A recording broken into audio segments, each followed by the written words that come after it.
Jesus Nazareno, sinasamba ka namin, pinipintuho ka namin, aral mo ang aming buhay at kaligtasan. Nuestro Padre Jesus Nazareno, iligtas mo kami sa kamatayan, ang krus mong pinamatayan ay sagisag ng aming kaligtasan. Nuestro Padre Jesus Nazareno, dinarangal ka namin. Nuestro Padre Jesus Nazareno, inulwalhati ka namin. Nuestro Padre Jesus Nazareno, inarangal ka namin. Nuestro Padre Jesus Nazareno, inulwalhati ka namin.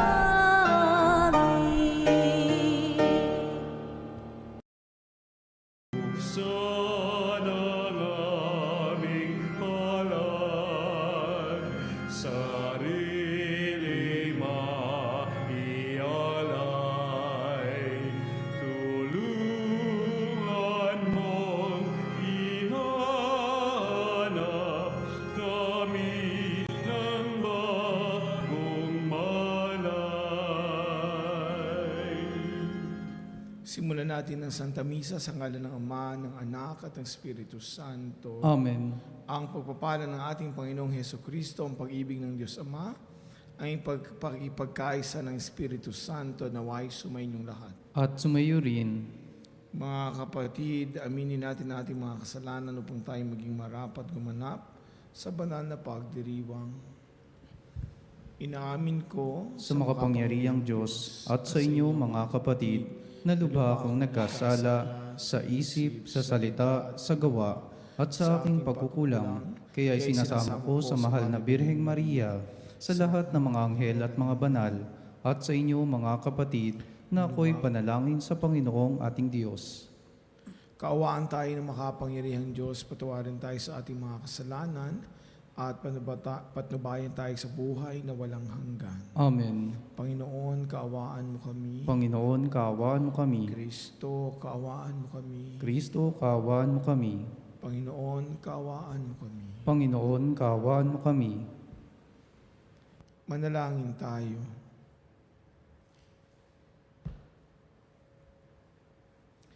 Ama naming makapangyarihan, ang sinimulan naming kusang pagpapakasakit ay subaybayan mo ng iyong pagmamalasakit upang ang pinagtitiisan ng aming katawan ay maisaloob namin at maganap ng may katapatan sa pamamagitan ni Jesucristo kasama ng Espiritu Santo magpa sa walang hanggan. Amen. Pagbasa mula sa aklat ni Propeta Isaías. Ito ang sinasabi ng Panginoon. Ikaw ay sumigaw ng ubos lakas, ang sala ng bayan ko sa kanila'y ihayag. Sinasamba ako, kunway hinahanap, sinusundan-sundan, parang natutuwang ang kalooban ko'y kanilang malaman. Ibig palabasin na ang gawain nila ay matuwid at di lumilihis sa mga tuntuning aking ibinigay. Wari natutuwang sa aking sumamba, at ang hinihingi hatol na matuwid. Ang tanong ng mga tao, bakit ang pag-aayuno natin di pansin ng Panginoon? Nagugutom lang tayo ngunit walang kabuluhan. Ang sagot ng Panginoon, pansariling kapakanan pa rin ang pangunang layunin sa pag-aayuno, habang ang nag-aayuno'y patuloy na inaapi ang mahihirap. Ang pag-aayuno ninyo'y humahantong lamang sa alitan hanggang kayo-kayo nag-aaway-away. Kung ang pag-aayunong ginagawa ninyo ay gayon din lamang, ang inyong pagtawag ay tiyak na hindi ko pakikinggan. Sa inyong pag-aayuno, pinahihirapan ninyo ang inyong sarili. Yumuyuko kayong parang damong hinihipa ng hangin. Nagdaramit kayo ng sako at nahihiga sa abo. Pag-aayuno ba naman yan? Akala ba ninyo nasisiyahan ako riyan? Ito ang gusto kong gawin ninyo. Tigilan na ninyo ang pang-aalipin. Sa halip ay pairalin ang katarungan. Ang mga api palayain ninyo at tulungan. Ang mga nagugutom ay inyong pakanin. Patuloyin sa inyong tahanan ang walang tirahan. Yung mga tao na halos hubad na ay inyong paramtan. Ang inyong pagtulong sa mga kasama ay huwag tatalikdan. At kung magkagayon, matutulad kayo sa bukang liwayway, hindi maglalaot gagaling ang inyong sugat sa katawan. Ako'y laging sa inyo. Ililigtas kayo at iingatan kahit saang lugar. Sa araw na iyon, diringgin ng Panginoon ang dalangin ninyo. Pag kayo'y tumawag, ako'y tutugon agad. Ang salita ng Diyos. Salamat sa Diyos. Diyos ko, iyong tinatanggap pakumbabat pusong tapat. Diyos ko, iyong tinatanggap pakumbabat pusong tapat. Ako'y kaawaan o mahal kong Diyos, sangayon sa iyong kagandahang loob. Mga kasalanan ko'y iyong pawiin, ayon din sa iyong pag-ibig sa akin. Hugasan mo sana ang aking karumhan, dalisayin mo ang aking kasalanan. Diyos ko, iyong tinatanggap pakumbabat pusong tapat. Ang pagsalansang ko ay kinikilala, laging nasa isip ko at alaala. Sa iyo lang ako nagkasalang tunay, ang nagawa ko'y di mo nagustuhan. Diyos ko, iyong tinatanggap pakumbabat pusong tapat. Hindi mo na nais ang mga paghandog, sa haing sinunog, di ka nalulugod. Ang handog ko, O Diyos, na karapat-dapat ay ang pagkumbabat pusong mapagtapat. Diyos ko, iyong tinatanggap pakumbabat pusong tapat.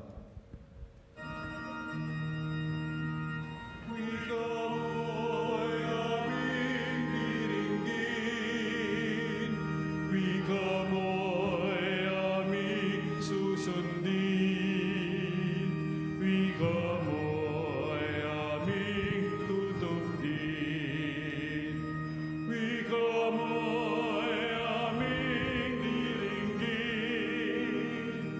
wika mo'y aming susundin, wika mo'y aming tutupdin. Sumainyo ang Panginoon. At sumayo rin, Ang mabuting balita ng Panginoon ayon kay San Mateo. papuri sa iyo, Panginoon. Noong panong iyon, lumapit kay Jesus ang mga alagad ni Juan Bautista at ang wika, "Malimit kaming mag-ayuno, gayon din ang mga Pariseyo. Bakit po hindi nag-aayuno ang inyong mga alagad?" Sumagot siya, "Maaari bang magdalamhati ang mga panauhin sa kasalan habang kasama nila ang lalaking ikinasal? Kapag wala na siya, saka pa lamang sila mag-aayuno." Mga minamahal, mga kapatid, ang mabuting balita ng ating Panginoon Pinupuri ka namin, Panginoong Heso Kristo. ngayong araw. Hindi man po natin mababanggit isa-isa inyong mga pangalan, gayon din po ang inyong mga pinagdarasal, ang inyong mga healing intentions. Kayo naman po ay nasa isip namin at binabahagi po namin ang misang ito sa ating po mga panalig, hindi lang po sa Pilipinas, pero sa iba't ibang bahagi ng mundo na nakatunghay sa atin ngayon. Sa ating pong unang pagbasa, pinag-uusapan po dito ang klase ng pag-aayuno na hinihiling ng Diyos mula sa atin para po mapalaya yung mga hindi nagbigyan ng katarungan, para po mabawasan yung mga mabibigat na pasanin at tuluyan pong palayain yung pong mga pinahihirapan habang atin pong ibinabahagi ang tinapay sa mga nagagutom at binibigyan po ng bubong yung mga walang tahanan, binibigyan po ng damit yung mga walang-wala. Ito po sana yung ating kailangan gawin at tupdin. Pag-uusapan naman po natin yung ating mabuting balita, ang pinag-uusapan ay ang fasting o pag-aayuno. Nung sinubukan ko pong mag-google at nilagay ko ay fasting, ang unang pong lumabas ay intermittent fasting. Ito po yung para mabawasan ka ng timbang. Ang gagawin mo lang kapanalig ay madali. Magbabawas ka ng isang buong kain sa isang buong araw. Kunyari, hindi kakain ng almusal. So sa pagkain mo ng hapunan, kagabi, hanggang alas 8 lamang ng gabi. Susunod na kain mo ay tanghalian na alas 12. So yun ay mahigit sa 12. So 16 na oras na ikaw ay hindi kakain. At pinapaniwalaan daw po yung mga oras na ikaw ay nagugutom, yung katawan mo ay nag-a-adjust. Kinakain nito ang inyong mga taba. Naku, parang magandang fasting yata yan, Father Edong. Pwede kong subukan ngayong panahon ng Kwaresma. Pero hindi po yun fasting. Yun po ay dieting. Hindi po yung klase ng fasting na hiningi sa atin ng Panginoon. Pero tingnan po ninyo ang inyong mga sarili. Tingnan po ninyo yung mga kasama nyo dyan kapanalig sa bahay. Mukha ba silang fasting? Na kapag sila ay nagfa-fasting ay mukhang mainitin ang ulo. Naku, si mama, parang lagi yata nagfa-fasting kasi mainitin ang ulo. O kaya sila naman ay mukhang kawawa. Kasi nagfa-fasting ako pinapaalam pa talaga. Diba? Yun sa mga pagbasa natin itong nakaraan. Na wag mo nang ipagsasabi ko ano yung ginagawa mong iyon. Yung iba naman po ay binibilisan ng kain. Naghabol po nung Miyerkules ng abo po kasi nung Miyerkules, di ba? Yung iba ay maraming naghabol nung Martes ng gabi.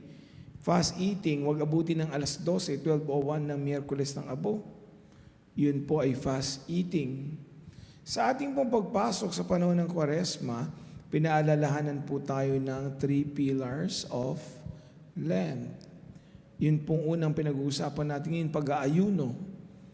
Susunod po ay pagdarasal at ang pagbibigay po ng limos. Pag pinag-usapan po ang pag-aayuno, ito po ay bahagi mismo ng dapat nating gawin sa panahon ng Kwaresma. Ang kadalasan pong ginagawa ay nagbabawas po tayo ng pagkain. Kung hindi man, meron po tayong hindi kinakain. Kasi kapag tayo po ay nag-aayuno, hinahayaan po natin ang ating katawan na magutom para maalala natin paano ba ang magutom ang katawan. Hindi lang physical pero spiritual para maramdaman natin ang pangangailangan natin sa Diyos. At sa ating pag-aayuno, tayo po ay tinutuon ang ating atensyon sa Diyos at sa ating kapitbahay. Gaya po ng taong-taong pagdating ng Kwaresma, tayo ay nag-aayuno pero naiintindihan ba natin ito? Bakit at para saan natin ito ginagawa? Dahil nakagawian na na Father So ginagawa na lang namin. Parang mechanical na lamang lahat. Kaya mga po sa mabuting balita tayo ay bumabaling para mas maintindihan natin at mas maipaintindi sa atin ang tama at hinihiling sa atin ng Diyos. Ang siya pong pag-aayuno ay yung sadyang pagpipigil sa pagkain o maging sa pag-inom para sa isang natatanging intensyon. What is that intention? Na tunay po na makakabuti din sa ating katawan at kalusugan, pagpipigil po o pagbabawas ng pagkain.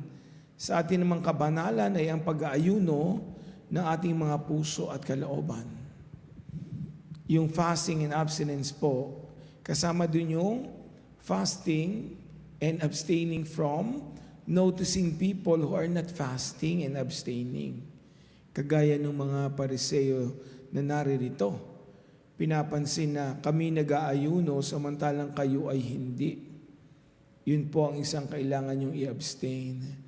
But Jesus did not reprimand the disciples of John when they asked him why he and the other disciples did not fast. He indicated that they must not fast in times of joy that these disciples would fast after He would leave them. Di po ba kagaya ako po, si Father Edong, madalang po kaming umuwi sa bahay namin. Kahit po taga-Pateros, taga-Tagig lang yung aking mga kapatid. Pero kapag naroon po ako at kasama ko sila, pinapakiusapan po nila akong kumain ng maayos. Sige, sabihin ko sa nanay ko, Nay, fasting ako ngayon ha, tsaka abstinence. Hindi ko muna kakainin yung hinanda ninyo. Ha? Siyempre, magdadamdam unang-una yung nanay ko, aba anak, madalang ka lang pumunta dito, sinigang ka pa ng bayaw mo, pinagluto ka pa ng crispy pata, tapos hindi ka kakain. Oo nga no, sa panahon ng kaligayahan mga ganon, pipiliin din natin.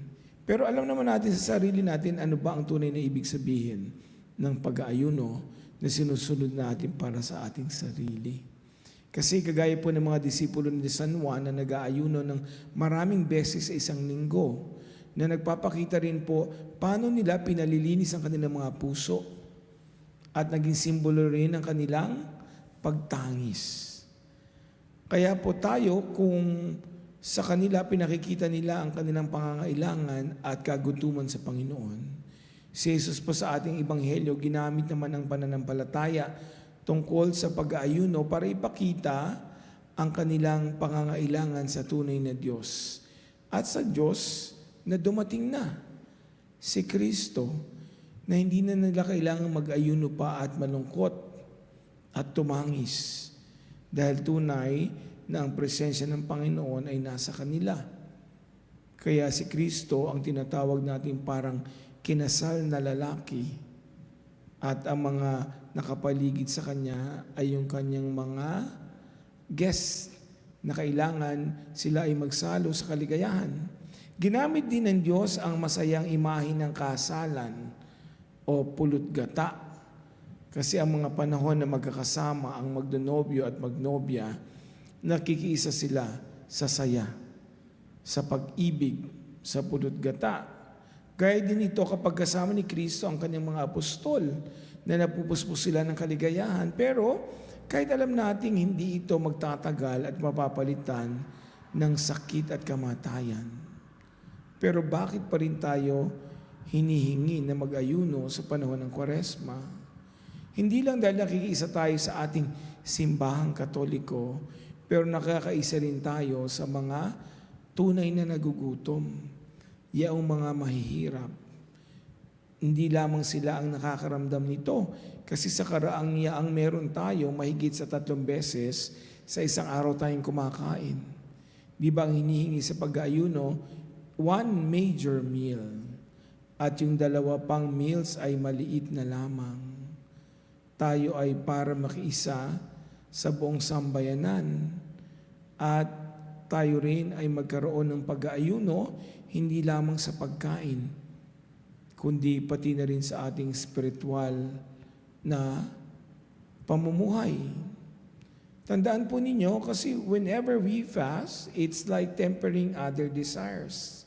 Kung kaya mo hindi kumain ng karne, bukas rin po ay inaanyayahan kayong hindi kumain ng karne. Kung kaya mong kontrolin ang pagkain, kaya mo na rin kontrolin ang iba pang craving sa katawan mo. Lalo na those temporary cravings. If you can curb eating more, maybe you can curb sinning more. Kung kaya mong iwasang hindi kumain ng karne, kaya mo ring iwasang hindi pag-usapan yung kapitbahay. Kayo po, mga kapanalig, saan ba kayo nahihirapan sa panahon ng Kwaresma? Ano ba ang hindi nyo kayang i-give up? Ano ang hindi nyo kayang ipag-ayuno? Tandaan po ninyo, hindi lang pagkain ang pinag-uusapan natin. Sa pag-ayuno po, iniisantabi natin ang ilang bagay para sa Kwaresma nang mas maging masaya at malinaw ang ating pakikipagkaisa sa Diyos. Sinasantabi rin natin ating mga pangsariling pangangailangan para makapagbigay sa iba. Kaya idalangin natin mga kapanalig sa Panginoon na nawa tayo ay mag-ayuno sa mga bagay na kinagawian na natin na naglalayo sa atin. Ito po yung mga sinasabi kong our favorite sins. So nawa tayo po ay mag-ayuno mula hindi lamang sa mga bagay na nakakapagpalayo sa atin, sa ating kapwa, pero lalo na po yung mga bagay na nagpapalayo sa atin sa Diyos.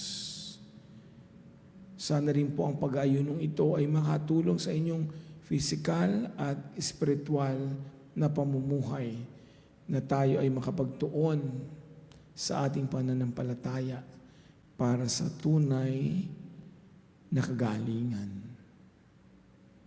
Amen.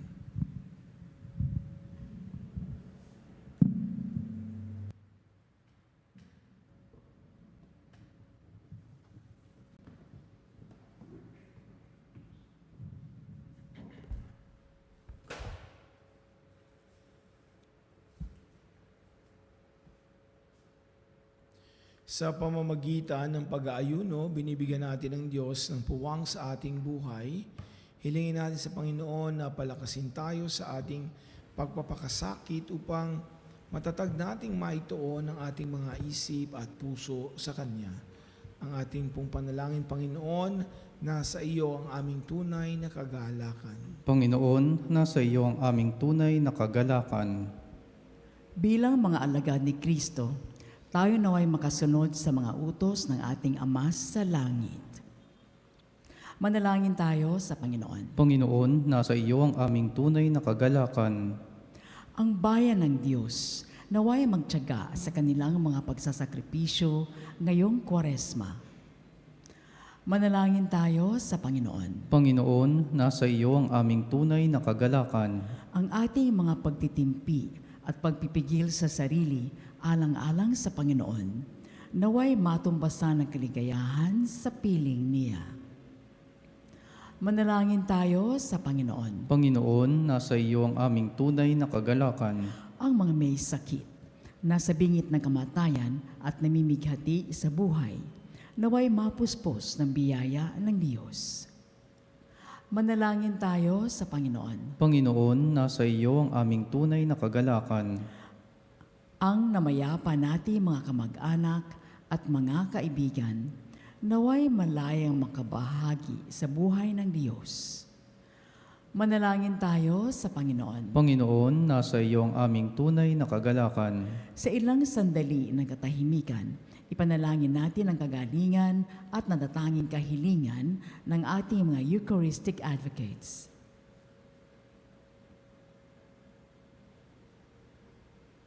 Manalangin tayo sa Panginoon. Panginoon, nasa iyo ang aming tunay na kagalakan. Ama naming nasa langit, ipagkaloob mo sa amin ang lakas upang mailaan namin ang mga sarili na mamuhay ayon sa Espiritong nananahan sa amin, na siyang lulupig sa aming mga kahinaan upang lubos kaming makabahagi sa muling pagkabuhay ng aming Panginoong Hesukristo. Amen.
Manalangin kayo mga kapatid upang ang paghahain natin ay kalugdan ng Diyos amang makapangyarihan. Tanggapin nawa ng Panginoon itong paghahain sa iyong mga kamay sa kapurihan niya at karangalan sa ating kapakinabangan at sa buong sambayanan niyang banal. Ama naming lumikha, inaalay namin ang aming ginaganap sa 40 araw ng paghahanda bilang aming hain na nagpapagindapat na iyong kalugdan ng aming kalooban na nagdudulot ng kakayanan sa pagtitimpi namin sa pamamagitan ni Jesucristo kasama ng Espiritu Santo magpa sa walang hanggan. Amen. Sumainyo ang Panginoon. At sumayo rin, Itaas sa Diyos ang inyong puso at diwa. itinaas na namin sa Panginoon. Pasalamatan natin ang Panginoong ating Diyos. Marapat na siya ay pasalamatan. Ama naming makapangyarihang tunay ngang marapat na ikay aming pasalamatan sa pamamagitan ni Jesucristo na aming Panginoon. Binibigyan mo kami ng bagong pagkakataon upang ganapin ang paghahanda. Ngayon para sa pagdiriwang ng muling pagkabuhay, kaysa ng iyong anak na minamahal, aming inilalaan ng panahon, talino at yaman, para ganapin ang iyong kalooban na ang kapwa-tao ay lubos na damayan sa pagdiriwang namin sa aming pagsilang bilang mga kaanib ng iyong sambayanan, kami iyong pinagkakamit ng katayuang ganap sa pagtatangkilik. Kaya kaysa ng mga anghel na nagsisiawit ng papuri sa iyo ng walang humpay sa kalangitan, kami nagbubunyi sa iyong kadakilaan.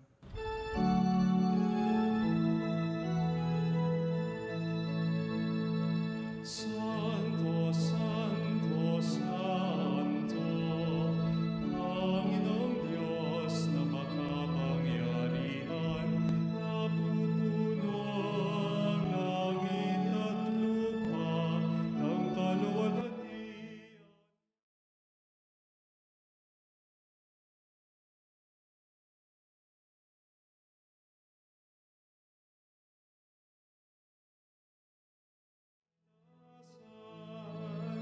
Pinagpalaang naparirito sa ngalan ng Panginoon.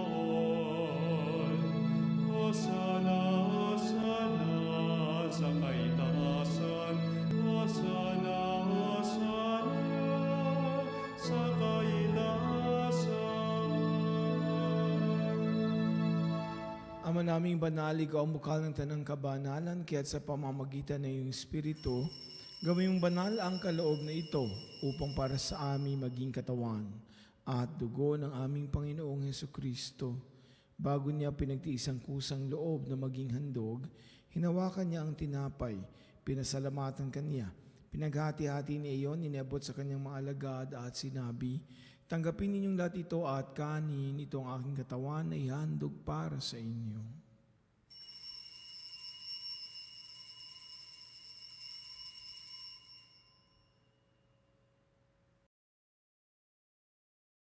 Gayon din naman nang matapos ang hapunan, hinawakan niya ang kalis, muli kanyang pinasalamatan, inebot ang kalis sa kanyang mga alagad at sinabi, tanggapin ninyong lahat ito at inumin, ito ang kalis ng aking dugo ng bago at walang hanggang tipan. Ang aking dugo na ibubuhos para sa inyo at para sa lahat sa ikapagpapatawad ng mga kasalanan. Gawin niyo ito sa pag-alaala sa akin.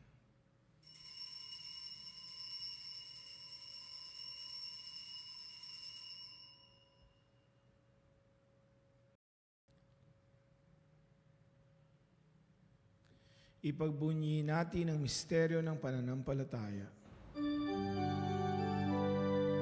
Si Kristo'y namatay, si Kristo'y nabuhay, si Kristo'y babalik sa wakas ng panahon.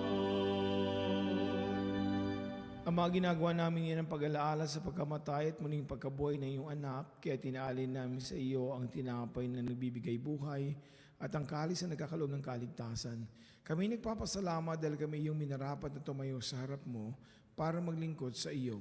Sinasamo namin kami magsalo-salo sa katawan na dugo ni Kristo ay mabuklod sa pagkakaisa sa pamamagitan ng Espiritu Santo. Ambalingapin mo yung simbang laganap sa buong daigdig, puspusin mo kami sa pag-ibig, kay San Leon na aming Papa, ni Elias na aming Obispo, lahat ng mga relihiyoso, misyonero at ang tanang kaparian, Alalahanin mo rin ang mga kapatid naming nahimlay nang may pag-asa sila muling mabubuhay. Gayun din ang lahat ng mga pumanaw, kaawaan mo sila at patuloyin sa iyong kaliwanagan. Kaawaan mo pagindapating kaming lahat na makasalo sa iyong buhay na walang wakas. Kaysa ng mahal na Birheng Maria, ina ng Diyos, si San Jose ang banal na esposo, at lahat ng mga banal, kaysa ng mga apostol, si San Pablo, si San Lorenzo, at si San Pedro Calungsod at Carlo Acutis na namuhay dito sa daigdig ng kaluglugod sa iyo, may pagdiwang nawa namin ang pagpupuri sa ikararangal mo sa pamamagitan ng iyong anak na aming Panginoong Heso Kristo. Sa pamamagitan ni Kristo, kasama niya at sa Kanya ang lahat ng parangal at papuri ay sa iyo, Diyos amang makapangyarihan, kasama ng Espiritu Santo, magpa sa walang hanggan.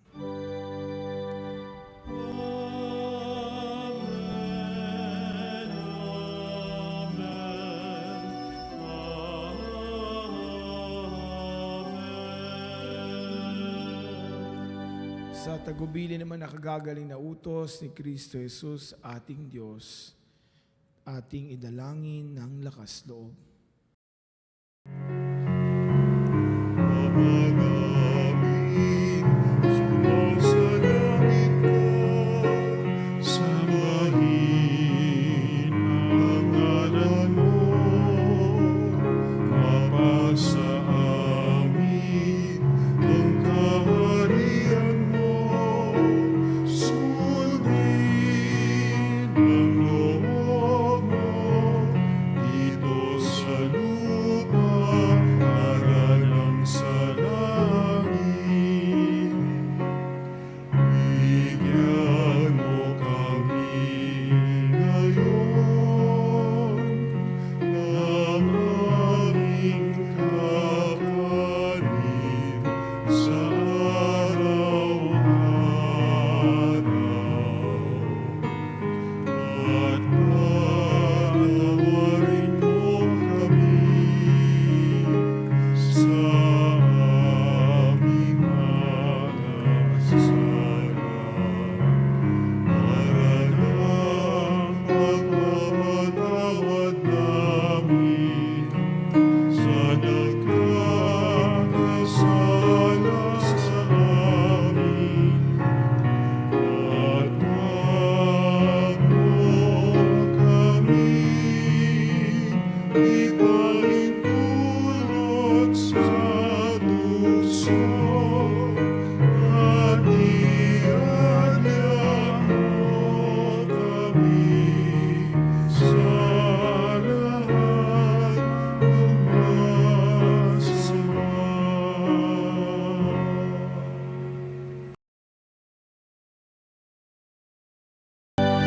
Hinihiling namin kami adya sa lahat ng masama, pagkalooban ng kapayapaan na araw-araw, iligtas sa kasalanan at ilayo sa lahat ng kapahamakan, samantalang aming pinananabikan ang dakilang araw ng pagpapahayag ng tagapagligtas naming si Hesu Kristo. Sapagat iyo ang kaharian at ang kapangyarihan at ang kapurihan, magpakailanman. Amen. Panginoong Hesu Kristo, sinabi mo sa iyo mga apostol, kapayapaan ang iniwan ko sa inyo, ang aking kapayapaan ang binibigay ko sa inyo. Tunghayin mo ang aming pananampalataya at huwag ang aming pagkakasala, pagkalooban mo kami ng kapayapaan at pagkakaisa ayon sa iyong kalooban, kasama ng Espiritu Santo, magpa sa walang hanggan. Amen. Ang kapayapaan ng Panginoon ay laging sumainyo, At sumayo rin. magbigayin kayo ng kapayapaan sa isa't isa. Kordero ng Diyos na nag-aalis ng mga kasalanan ng sanlibutan, maawa ka sa amin. Kordero ng Diyos na nag-aalis ng mga kasalanan ng sanlibutan, maawa ka sa amin. Kordero ng Diyos na nag-aalis ng mga kasalanan ng sanlibutan, ipagkaloob mo sa amin ang kapayapaan.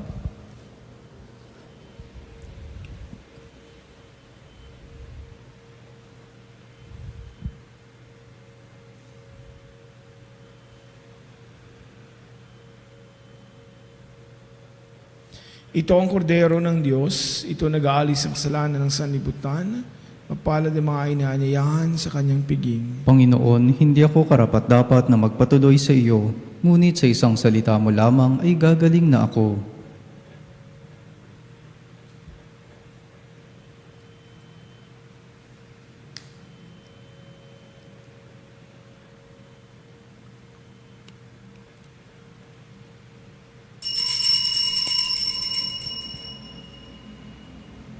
Mga kapanalig, ating dasalin ang komunyong espiritual.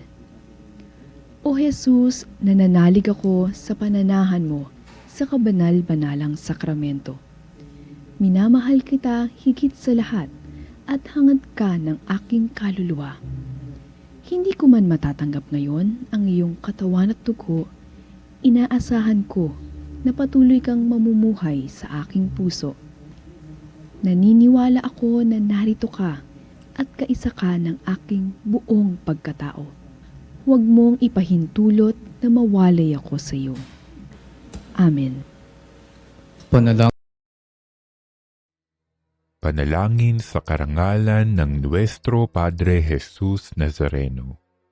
O Jesus Nazareno, katamis-tamisan naming manunubos, sa harap mo ngayon naririto kami't nangangayupapa at nagsisisi ng taos-puso sa aming pagiging walang turing sa iyo at paglimot sa di mabilang na mga biyaya mo, lalong-lalo na yaong mahalagang biyaya ng pagtutubos.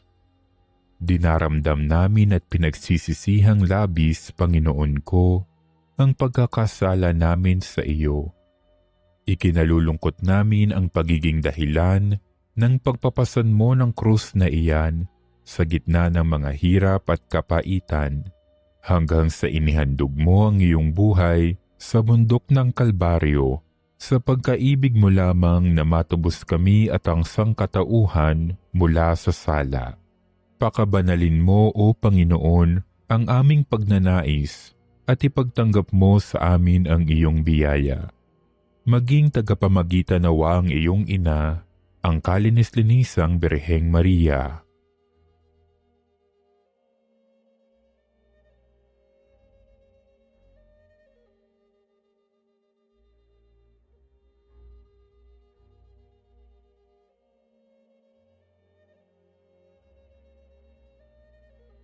Ama naming makapangyarihan, niloob mong akuin ang iyong anak, ang krus at kamatayan, upang ang sangkatauhan ay matubos at mabuhay. Ang pag-ako namin sa krus at kamatayan dito sa lupa, ayon sa diwa ng pagsunod sa iyong loob, na ginanap ng iyong anak, ay magpagindapat nawa naming kamtin ang lubos na katubusan at pagkabuhay sa iyong piling, sa pamamagitan ni Hesukristo, kasama ng Espiritu Santo, magpasawalang hanggan. Amen. Nuestro Padre Jesus Nazareno, Panginoon namin at Diyos, kaawaan mo kami. Manalangin tayo. Ama naming mapagmahal, ang pakikinabang namin sa pagdiriwang na ito ay magdulot nawa ng kapatawaran sa aming mga kasalanan upang kami maging marapat sa iyong mapagpagaling na kabutihan. Sa pamamagitan ni Jesucristo, kasama ng Espiritu Santo, magpa sa walang hanggan. Amen. Sumainyo ang Panginoon. At sumayo rin. Pagpalain kayo ng makapangyarihang Diyos Ama, Anak at Espiritu Santo. Amen. Tapos na ang ating misa, humayo kayong taglay ang pag-ibig ni Kristo. Salamat sa Diyos.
Mga kapanalig, bilang isang bayang tinawag ng Ama kay Jesucristo na pinagbubuklod sa isang katawan, tayo manikluhod at sumamba sa Panginoong Jesucristo sa kabanal-banalan sa sakramento sa altar.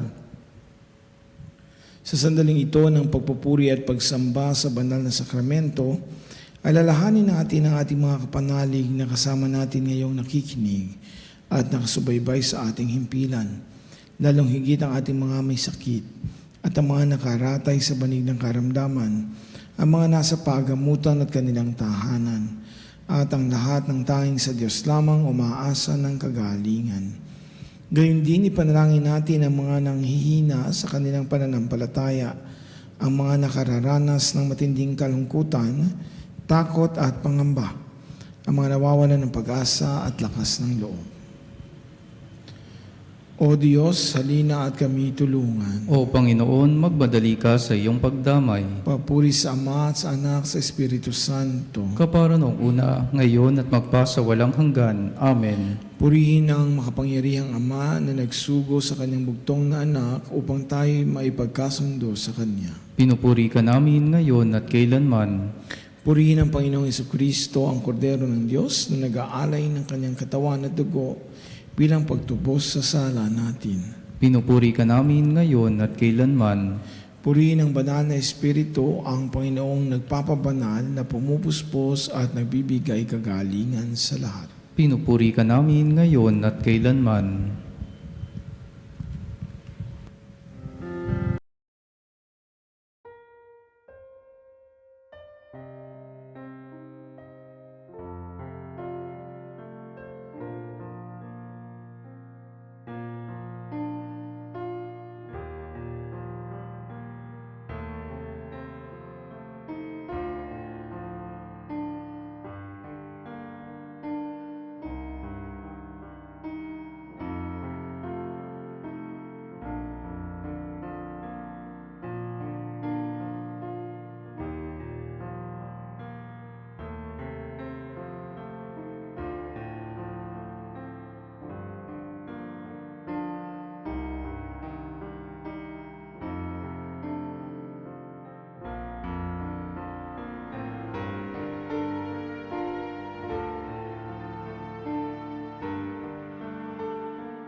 Makapangyarihang Diyos na walang hanggan, Ikaw ang aming Panginoon at butihing Ama. Sa iyong pagpapala, pinapagkaloob mo ang lakas ng aming kahinaan. Tunghayan mo po ng may kagandahang loob ang iyong mga lingkod na may sakit at karamdaman, ang mga nababalisa at nawawalan ng pag-asa, ang mga natatakot at nalulumbay, ang mga may mga matitinding problema at pinagdaraan ng hirap sa buhay, ang mga nasa bingit ng kamatayan. Pagalingin at aliwin mo po sila sa kanilang mga karamdaman at ibalik sa kalusugan at kapanatagan ng loob upang mabatid nila ang iyong kabutihan at sila ay magpasalamat sa iyong banal na pangalan.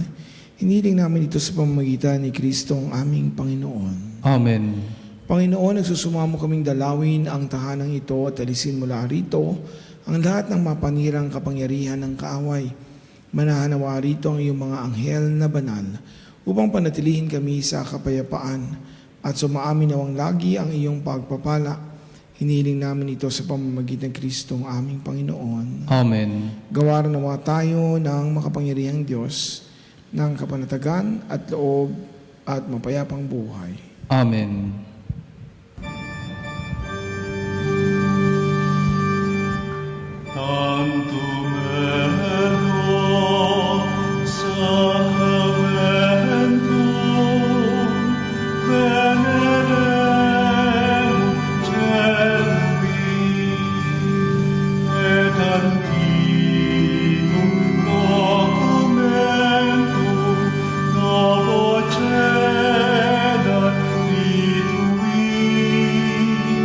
Blessed Fides,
Binigyan mo sila ng tinapay mula sa langit. Na naglalaman sa kanyang sarili ng lahat ng katamisan. Manalangin tayo. O Diyos na sa ilalim ng kamanghamanghang sakramento, ay iniwan mo sa amin ang alala ng iyong hirap at sakit. Ipagkaloob mong sa pamamagitan ng pagsamba, sa pagsamba namin sa banal na misteryo ng iyong katawan at dugo, madama namin sa aming sarili ang bisa ng pagtubos mo sa amin. Ikaw na nabubuhay at naghaharing kasama ng Ama at ng Espiritu Santo, magpasawalang hanggan. Amen.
Purihin ang Diyos. Purihin ng Diyos. Purihin ang kanyang banal na pangalan. Purihin ang kanyang banal na pangalan. Purihin si Jesucristo, Diyos na totoo at tao namang totoo. Purihin si Jesucristo, Diyos na totoo at tao namang totoo. Purihin ang ngalan ni Jesus. Purihin ang ngalan ni Jesus. Purihin ang kanyang kabanal-banalang puso. Purihin ang kanyang kabanal-banalang puso. Purihin ang kanyang kamahal-mahalang dugo. Purihin ang kanyang kamahal-mahalang dugo. Purihin si Jesucristo sa banal na sakramento sa altar. Purihin si Jesucristo sa banal na sakramento sa altar. Purihin ang Espiritu Santo ang mga aliw. Purihin ng Espiritu Santo ang mga aliw. Purihin ang dakilang ina ng Diyos, si Maria Santissima. Purihin ang dakilang ina ng Diyos, si Maria Santissima. Purihin ang kalinis-linisang paglilihi sa Kanya. Purihin ang kalinis-linisang paglilihi sa Kanya. Purihin ang kanyang malwalhating pag-akyat sa langit. Purihin ang kanyang maluwalhating pag-akyat sa langit. Purihin ang ngalan ni Maria, Birhen at Ina. Purihin ang ngalan ni Maria, Birhen at Ina. Purihin si San Jose, ang kanyang kalinis-linisang esposo. Purihin si San Jose, ang kanyang kalinis-linisang esposo. Purihin ang Diyos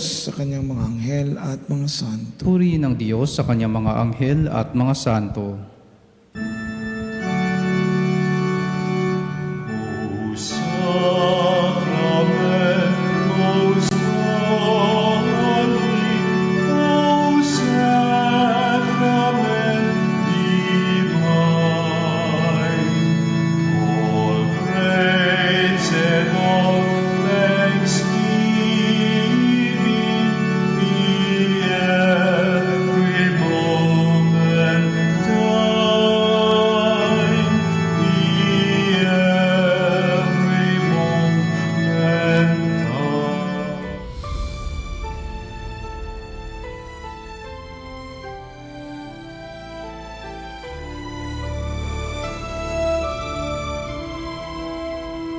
Nuestro Padre Jesús Nazareno, sinasamba ka namin, pinipintuho ka namin, aral mo ang aming buhay at kaligtasan. Nuestro Padre Jesus Nazareno, iligtas mo kami sa kasalanan,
kaligtasan.